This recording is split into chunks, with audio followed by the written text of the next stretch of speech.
This short video shows you how to use the indicator Cover of Native Perennials when using Checking for Change, a practical guide to checking whether sites newly managed for conservation are on track to improve. Now, in Cover of Native Perennials, there are two options. You can either calculate the cover of native perennial buds, which is the very base that the plant is growing out of, or cover of native perennial foliage, which is the whole area over which those leaves and seed heads drape. I'm going to show you how to do both of them in this video, but you can choose to do one or the other or both. So here I am at step 0, the very start of my survey line, and I put my foot directly against it, and this is step 0, and I look directly down. I've got a white marker with even a little arrow at the tip of my boot.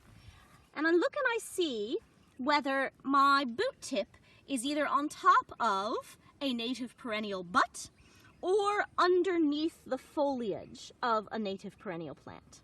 And what you can see is that the tip is actually not on the butt at all, nor is it directly under foliage cover.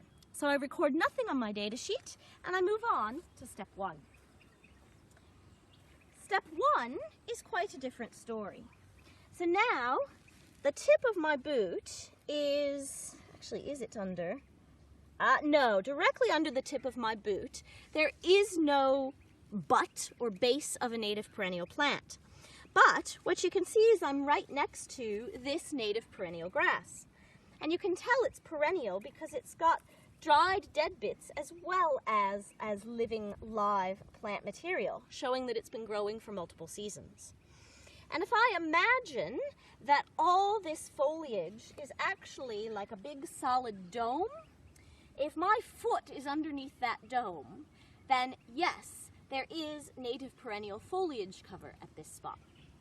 So on my data sheet, if I were trying to calculate cover of native perennial butts, and I'm here at step 1, there is no butt underneath the tip of my toe, so I don't mark anything there. But if I were calculating cover of native perennials foliage, then yes, there is foliage cover over the top of my boot. And so I put a tick mark. And then I move on to my next step. So step 2, now what you see is at the tip of my boot is right on top of a very solid butt of a perennial plant. This is Microlina.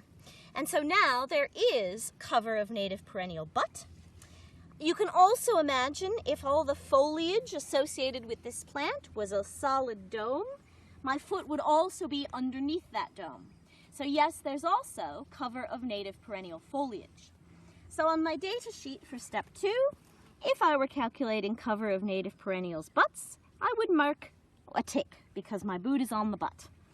If I were calculating cover of native perennials foliage, I would mark a tick because my boot is under the dome that you can imagine is formed by all of that foliage.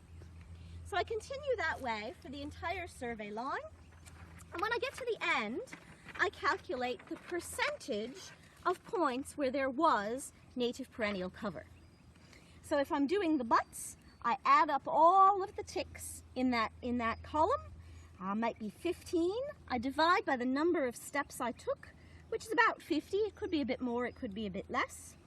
Do the maths, multiply by 100, and that gives me the percent of cover of native perennial butts. If I were calculating foliage, I would count up the ticks in the foliage column. I would divide by the number of steps that I took, do the maths, multiply by 100, and that gives me the percent of cover of native perennial foliage.